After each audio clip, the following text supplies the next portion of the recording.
Hello, friends. Welcome to Surviving Tomorrow, a podcast, newsletter, and publication about navigating life in an age of democratic destruction, ecological collapse, and economic irrelevance. Now available for free on Substack, Spotify, Apple Podcasts, and Facebook. I'm your host, Jared A. Brock, and today we're going to be discussing one of the most dangerous pieces of technology that has ever been invented. But first, I want to let you know that I'm running a giveaway. One lucky winner will win a free copy of a book called The Bitcoin Standard, which is a great introduction to cryptocurrency. Plus, I'm going to send the winner $100 in free Bitcoin to spend. If you'd like to enter for free, just hit the show notes or visit jaredabrock.substack.com. Okay, let's dig in. We'll start with a quote from Jeremy Bentham. "The more strictly we are watched, the better we behave." At some point between 1785 and 1786, while visiting his dictator-serving brother in Russia, the now stuffed in a glass box utilitarian social engineer Jeremy Bentham started asking himself a series of questions that 2 centuries later are about to yield disastrous consequences for your freedom, privacy, and personal autonomy. What if there was a way to design a prison that would allow one person to oversee the activities of thousands of inmates? What if the watcher couldn't be seen by the inmates and therefore not even need be on duty at all times, effectively leaving the watching to the watched? What if the surveilled inmates were coerced into working in their little cells in order to stay alive? What if the prison was named after Panopticoin, a mythical Greek giant who possessed 100 eyes? The result was called the Panopticon. If you'd like to see pictures of the Panopticon, please check out the Substack show notes. The Panopticon prison design was devilishly brilliant. The inmates' cells lined the outer circular wall with a surveillance tower in the center. The watcher could see all the cells at all times and even speak to the inmates through a series of conversation tubes, but the inmates could never see the watcher. Bentham declared his invention was, quote, a new mode of obtaining power of mind over mind. Only a dozen or so panopticons were ever constructed. Fidel Castro was once imprisoned in one, but unfortunately, it created an insidious panopticon paradigm that lasts to this very day. Because a panopticon is no longer just a physical building. Ultimately, it's a system of totalitarian control. Patrick Henry said, "Give me liberty or give me death," and he wasn't being hyperbolic. He understood that humans without freedom are just inmates in a panopticon prison. Without free will, we're just dead people walking. Panopticons derive their ultimate power by creating a state of conscious visibility, assuring automatic obedience through coercive and anonymous power. Under the panopticon eye, people wither and die. We already live in a panopticon. Anyone who owns a smartphone is being surveilled at all times by forces and eyes they cannot see. Every word spoken, every sentence typed, every photo and video taken, every item purchased, every relational connection forged, every movement made is all tracked. The only difference between today and Bentham's poor prisoners is that A, most people aren't punished for wrong think, wrong speak, and wrong action, and B, most people aren't consciously aware that they're being watched. Yet.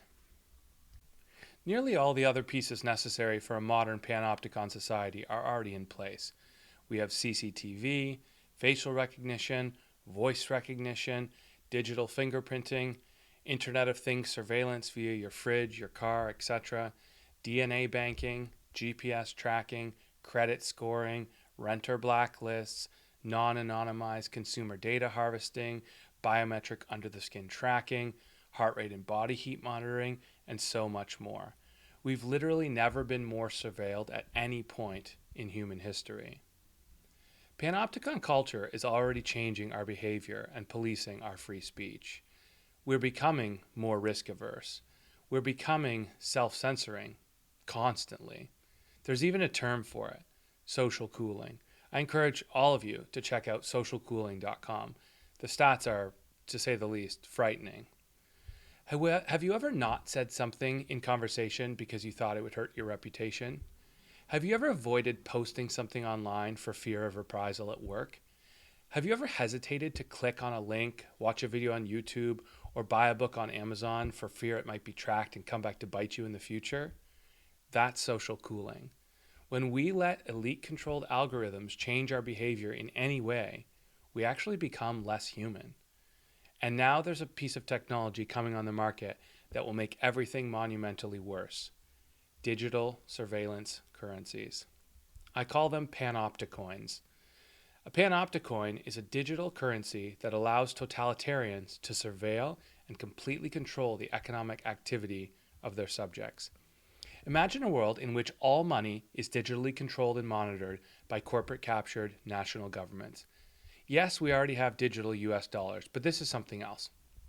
Imagine a government-issued cryptocurrency, which is a digital file created from nothing by the most dangerous power-seeking sociopaths on the planet that can be completely controlled. They can create it at will, inflating prices, crushing purchasing power, draining wealth from productive workers to those closest to the money printer. They can surveil every transaction, knowing exactly how you spend, where you spend, and who you know. They can destroy it at will. If you fall out of bounds of the powers that be, they can delete your money, impoverishing or bankrupting you instantly. And they can exclude you from the global economy.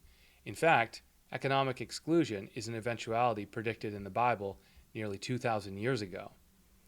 In a hyper-monetized global economy, there is nothing more dangerous than a surveillance currency that can be tracked, traced, devalued, or deleted at will. Sure, countries are letting BitBoys have their Ponzi-like casino fun with cryptocurrencies for now, but the whole cryptoverse experiment just allows them to silently watch, listen, and learn. When governments launch their own central bank digital currencies, typically known as CBDCs, as some have already done, expect them to fully ban cryptocurrency and pair their CBDCs with Orwellian social credit systems and under-the-skin surveillance. When this happens, we can say goodbye to any semblance of freedom and privacy that we now possess. At the end of the day, it all comes down to what we believe.